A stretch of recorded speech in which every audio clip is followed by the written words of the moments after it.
नमस्कार प्यारे बच्चों, कैसे हैं आप सब। 10 मिनट की सीरीज और आपकी आरडब्ल्यू ट्यूशन क्लासेस पर ऐसे टॉपिक को क्लियर करती है जो टॉपिक आपको बहुत ज़्यादा दिक्कत देते हैं। कौन सा भैया? अणु भार निकालना, केमिस्ट्री का ये टॉपिक है। और ये जो अणु भार निकालना, मॉलिक्यूलर मास निकालना, ये हर एक जगह पर काम आता है। चाहे वो आप 10वीं में हो, 11वीं में हो, 12वीं में हो, चाहे आप बीटेक में सेमेस्टर के हिसाब से केमिस्ट्री पढ़ रहे हो, चाहे आप बी फार्मा में पढ़ रहे हो, बीएससी में पढ़ रहे हो, कहीं भी आप कंपटीशन की तैयारी कर रहे हो, अगर उसमें केमिस्ट्री है तो अणु भार निकालना आपको आना चाहिए, मॉलिक्यूलर मास। अब अणु भार निकालना है तो 10 मिनट के अंदर अंदर आपको पूरा कंप्लीट करके दे देंगे। तो आप इस वीडियो को जरूर देख लेना अगर आपको केमिस्ट्री का बेसिक अच्छा चाहिए, आपके बोर्ड के लिए भी और आपके कंपटीशन। चलिए, उसके लिए आपको क्या करना है, उसके लिए आपको कुछ परमाणु भार याद रखने हैं। जैसे कि हाइड्रोजन का कितना? हाइड्रोजन का यहां पर 1। ओके, हाइड्रोजन का ये मेन मेन वाले हैं जो मेन आपको करने ही करने हैं, इन्हीं से ही पूरा काम चलता है।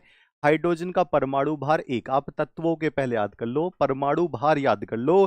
कार्बन जहां आएगा वहां पर 12, नाइट्रोजन जहां पर आएगा वहां 14, ऑक्सीजन जहां पर आएगा वहां पर कितना? 16। तो मैं साथ साथ में इसके संकेत बना दे रहा हूं। कार्बन का 12, नाइट्रोजन का 14, ऑक्सीजन का 16, फ्लोरीन का कितना? 19, सोडियम का कितना हो जाएगा प्यारे बच्चों? 23 हो जाएगा। मैग्नीशियम का कितना हो जाएगा? 24 हो जाएगा। एल्यूमिनियम का कितना हो जाएगा?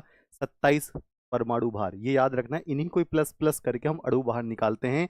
सल्फर का कितना हो जाएगा? 32 हो जाएगा।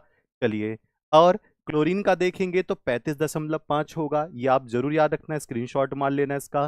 पोटेशियम का 39 होगा। कैल्शियम का देखेंगे तो 40 होगा। आयरन का देखेंगे तो 56 होगा। कॉपर का देखेंगे तो 63.5 63.5 होगा।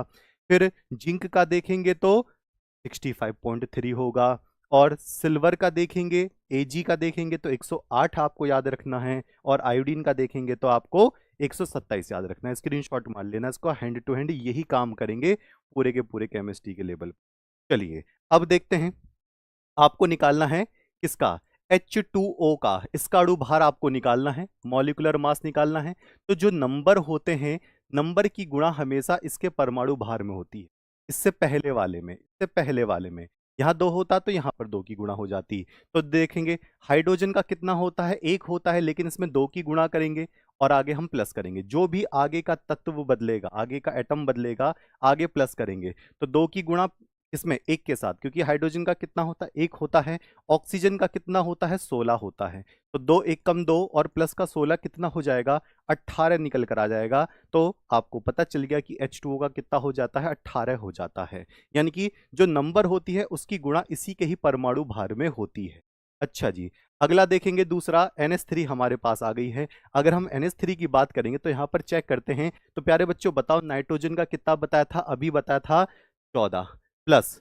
अब देखो यहां पर 3 है और 3 की गुणा किसमें? हाइड्रोजन के साथ होगी। तो 3 की गुणा हाइड्रोजन का परमाणु भार कितना होगा? 1 होगा। तो ये कितना हो जाएगा? 14 प्लस 3 हो जाएगा, यानी कि 17 इसका आंसर निकल कर आएगा अणु भार में। ओके, बहुत बढ़िया चीज चल रही है। तो अच्छा, नेक्स्ट देखेंगे भैया जी। NaOH। NaOH यानी कि कास्टिक सोडा। कास्टिक सोडा की बात करेंगे तो यहां पर मुझे बताओ, सोडियम है, ऑक्सीजन है और हाइड्रोजन है। कितना कितना होता है इनका? तो सोडियम का आपने याद किया था 23। और आपने जो स्क्रीनशॉट लिया था या फिर जो आपके पास लिखे हुए हैं, आप इन्हीं को ही ऐड करें, नंबर सिर्फ मल्टीप्लाई होगा। तो यहाँ पर सोडियम का कितना हो गया? 23 हो गया है। ऑक्सीजन का कितना हो गया? 16 हो गया है। और हाइड्रोजन का कितना हो गया? 1 हो गया। सब प्लस होते हैं, सिर्फ नंबर ही गुणा की जाती है। चलिए, तो यहाँ पर क्या होगा? 23, 16 और 40 जोड़ देंगे तो कितना निकल कर आएगा? 40 निकल कर आ जाएगा। 40 निकल कर आ जाएगा। ओके, शाबाश। अच्छा, नेक्स्ट निकालने के लिए तैयार हैं? H2SO4। H2SO4 का आप बताइएगा कि कितना होगा अणु भार। जल्दी से देख लेते हैं। तो प्यारे बच्चों, 2 की गुणा हाइड्रोजन में हो रही है और 4 की गुणा ऑक्सीजन में हो रही है। तो 2 की गुणा हाइड्रोजन में, तो हाइड्रोजन का कितना होता है? 1 होता है। फिर आगे मैं क्या करूंगा? प्लस करूंगा। सल्फर का कितना होगा? 32 होगा। फिर आगे मैं क्या करूंगा? प्लस करूंगा। ठीक है, 4 की गुणा किस में करूंगा? ऑक्सीजन में। ऑक्सीजन का कितना होता है? 16 होता है। तो 2 1 कम 2 प्लस 32 और 16 चौका 64 हो गया है। जब हम तीनों को प्लस करेंगे तो कितना निकल कर आएगा? 98 निकल कर आएगा। 98 निकल कर आ जाएगा। और ये आपको परमाणु भार के आधार पर ही प्लस करके लिखने। ओके, चलिए जी।